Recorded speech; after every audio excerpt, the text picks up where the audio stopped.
नमस्ते। मैं अर्चना स्वागत करती हूँ अपनी वीडियो में आप सबका। आज एक नई स्टोरी के साथ, एक नई मोटिवेशन के साथ करना। वीडियो को लाइक और शेयर ज़रूर करना।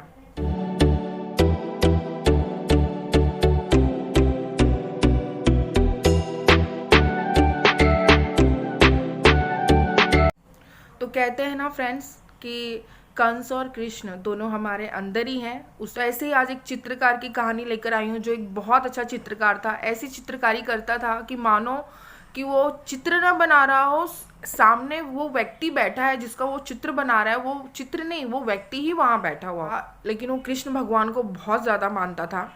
कृष्ण भगवान के मंदिर अक्सर जाया करता था। उसकी चित्रकारी बहुत अच्छी थी, तो जाहिर सी बात है बहुत मशहूर था। एक दिन उस कृष्ण भगवान के जिस मंदिर वो हमेशा जाया करता था, एक दिन उस मंदिर के पुजारी ने उस चित्रकार से कहा कि मैं तुमसे एक निवेदन करना चाहता हूँ कि अगर तुम्हें मंजूर हो तो प्लीज़ हो सके तो क्या तुम इस मंदिर के लिए एक कृष्ण और एक कंस की ऐसी तस्वीर बनाओगे। अगर आप वो चित्रकारी करते हैं तो हमारे लिए बहुत सौभाग्य की बात होगी। तो चित्रकार करता है कि क्यों नहीं, मैं तो कृष्ण भगवान को बहुत मानता हूँ, आज जो कुछ भी हूँ उन्हीं की वजह से हूँ, तो उनकी चित्रकारी करने के लिए मैं ना कैसे कह सकता हूँ।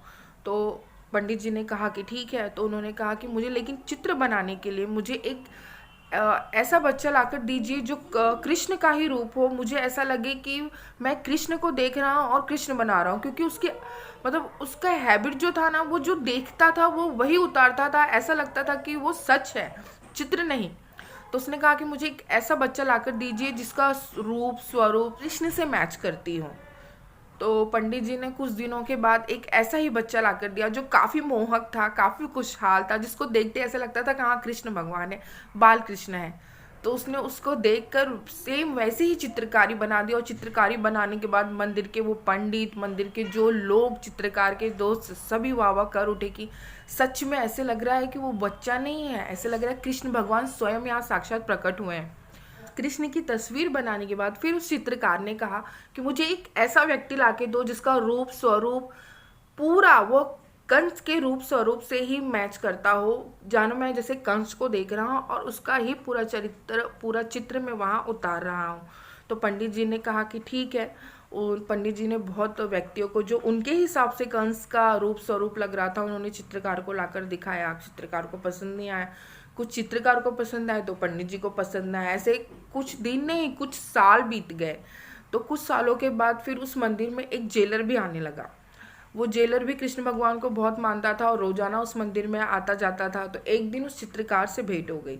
तो चित्रकारी के बारे में चित्रकार से भेंट हो गई तो चित्रकार ने बताया कि देखिए, बातों ही बातों में उसके मुंह से निकला कि देखिए, मैंने बाल कृष्ण का, पंडित जी ने मुझसे निवेदन किया था कि एक कृष्ण भगवान का और एक कृष्ण स्वरूप का मैं चित्र बनाऊं मंदिर में, जिससे इस मंदिर की शोभा और बढ़े। तो मैंने कृष्ण का तो बना दिया क्योंकि ऐसा मनमोहक रूप कृष्ण के रूप में मिल गया, लेकिन एक कंस का स्वरूप मुझे नहीं मिल रहा है जिसको देखकर मैं एक्चुअल तस्वीर, एक्चुअल चित्रकारी मैं कर सकूं कृष्ण के साथ, ताकि ये मेरी जो तस्वीर है वो पूरी हो जाए, अधूरी ना रहे। तो जेलर ने कहा कि ठीक है, एक काम करो, मेरे साथ जेल में चलो, वहाँ पे तुमको ऐसे कई प्रकार के व्यक्ति मिल जाएंगे जिनका रूप और स्वरूप कंस से मैच करता हो, तुमको भी समझ में आ जाएगा। तो उन्होंने कहा कि ठीक है, मैं पंडित जी को भी साथ में ले चलता हूँ, वो भी मेरे साथ रहेंगे, तो हमारी बातचीत करके हम एक दूसरे के साथ डिसाइड कर लेंगे कि हाँ हमें इन्हीं का चित्र बनाना है। तो फिर वो चित्रकार और पंडित जी को लेकर जेलर जी, जो जेलर होते हैं वो जेल जाते हैं और अपने कैदियों के साथ दिखाते हैं, अपने कैदियों को दिखाते हैं कि देखिए ये हमारे जेल के कैदी हैं, जो आपको ऐसा लगता हो कि रूप में स्वरूप में कंस से मैच करता हो, आप उसको लेकर जाइए और उसको सामने बिठाकर कंस की तस्वीर तैयार कर लीजिए। तो चित्रकार देखता है, काफ़ी लोगों को देखता है, उसमें से एक ऐसा व्यक्ति होता है जो उस पंडित को भी पसंद आता है और उस चित्रकार को भी पसंद आता है कंस के रूप के लिए। और दोनों आखिरकार सहमत हो ही जाते हैं एक साथ कि कंस के रूप के लिए यही व्यक्ति एकदम परफेक्ट है। फिर वो लेके जाते हैं उस व्यक्ति को, मंदिर में बिठाते हैं और चित्रकार पूरा रूप स्वरूप कंस की तरह वहाँ पे उस कैदी को देखकर उतारता है, चित्रकारी करता है। और चित्रकारी पूरी होने के बाद ऐसा सच में लगता है कि कंस ही है वहाँ पर, कृष्ण और कंस रियल में वहाँ पर है, उनकी चित्रकारी नहीं है, वो रियल में वहाँ है और सब देख रहे हैं। फिर जब वो चित्रकार फिर वो व्यक्ति उठता है और वह चित्र देखता है, फिर वो रोने लग जाता है। देखने के बाद रोने लग जाता है। आप यकीन नहीं मानेंगे, वो रोने लग जाता है उस चित्र को देखकर। पंडित जी कहते हैं क्या हुआ, तुम्हें कंस के रूप में बनाया इसलिए तुम्हें बुरा लग रहा है क्या कि हमने आपका रूप और स्वरूप कंस के रूप में उतारा? तो कहता है नहीं पंडित जी, मुझे इसलिए बुरा नहीं लग रहा है कि मुझे कंस के रूप स्वरूप में वहां उतारा गया। मुझे इसलिए बुरा लग रहा है कि ये जो बच्चे की तस्वीर है ना, जो कृष्ण के रूप में उतारी गई, ये बच्चा मैं हूं। तो सब वहां पे जो पंडित होते हैं, वो चित्रकार होते हैं, वो जेलर होता है और कुछ व्यक्ति भी आसपास में जो खड़े होते हैं, सब चकित हो जाते हैं कि क्या कह रहा है। तो वो अपने पास से एक तस्वीर निकाल कर दिखाता है, अपने बचपन की तस्वीर निकाल कर दिखाता है, कहता है कि ये बालक मैं ही हूँ। तो फिर वो पंडित जी पूछते हैं क्या हुआ, तो वो अपने आगे की सिचुएशन बताता है कि उसकी लाइफ में ऐसा उतार चढ़ाव आया जिसकी वजह से वो लाइफ में मतलब इस रास्ते पर चल पड़ा जिससे आज वो कंस की तस्वीर की, कंस के इसमें वो पूरा तरह से मतलब ढल गया, उसके रूप स्वरूप में आ गया। तो फिर उसकी बातें सुनने के बाद लोगों को तकलीफ होती है। तो यही एक चीज़ है यार कि कर्म डिसाइड करते हैं कि कृष्ण से कंस कैसे बनना है। दोनों हमारे अंदर ही है, दोनों में से आपको डिसाइड करना है कि आप किस कर्म को चुनते हैं, अच्छे कर्म को या बुरे कर्म को। तो इतना कहना चाहूँगी, भगवान एक ही चीज़ बनाता है, दोनों देता है, अच्छाई बुराई दोनों देता है।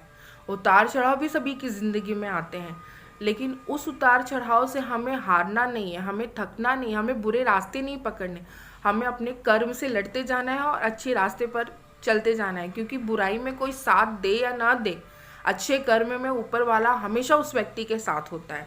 एक बार उतार के बाद वो हार जाता है कि नहीं मैं आगे नहीं चल सकता, लेकिन जब उसके कदम रुकते हैं तो ऊपर वाला अपना कदम आगे बढ़ा देता है कि मैं हूँ तेरे साथ, तू आ। तो ये कहते हैं ना, बुराई थोड़ी देर के लिए आगे आ सकती है लेकिन अच्छाई जिंदगी भर के लिए साथ में जाती है और अच्छे कर्म साथ में जाते हैं। तो आपके कर्म अच्छे हैं तो आपकी ज़िंदगी सुलभ है और सोबर है। तो मैं इतना ही कहना चाहूँगी कि लाइफ में आगे बढ़ो। भगवान एक ही ज़िंदगी सबको देता है, कभी वो मतभेद नहीं करता, लेकिन उस ज़िंदगी को आगे हमें कैसे बढ़ाना है वो हम डिसाइड करते हैं। तो कभी सिचुएशन अगर हमारी बुरी भी आती है तो उसके सामने घुटने मत टेकिए, हार मत मानिए, उस सिचुएशन से लड़िए और अच्छे रास्ते पर चलिए। क्योंकि बुरे रास्ते पर साथ देने वाले तो आपको 1000 मिल जाएंगे, लेकिन अच्छे रास्ते पर साथ देने वाला आपको कोई मिले ना मिले, लेकिन वो ऊपर वाला हमेशा आपके साथ होता है। इसलिए ज़िंदगी में हमेशा आगे बढ़िए, सही राह पर चलिए और सही कर्म को चुनिए। सही कर्मों के साथ ज़िंदगी की कभी हार नहीं होती, कर्म का फल मिलता है। कोई ये नहीं कहता मेरी ज़िंदगी ऐसी थी ऐसी हो गई है। आपके कर्म ही आपकी ज़िंदगी डिसाइड करते हैं कि अगर आपके कर्म अच्छे हैं तो आपकी ज़िंदगी अच्छी है। आपको अच्छे का नतीजा हमेशा अच्छा ही मिलता है और बुरे का नतीजा हमेशा बुरा ही मिलता है। तो ये कर्म ही डिसाइड करता है कि आपकी ज़िंदगी आगे कैसे जाने वाली है। तो इतना ही कहना चाहूँगी, जो भी मेरी वीडियो को देख रहा है, जो भी मुझे सुन रहा है, मैं इतना ही कहना चाहूँगी, अच्छे कर्मों के साथ अपनी ज़िंदगी में आगे बढ़िए और अच्छे रास्ते पर चलिए। अगर मेरी स्टोरी अच्छी लगे तो प्लीज़ इसे लाइक करना, इसे शेयर करना। मैं मिलती हूँ।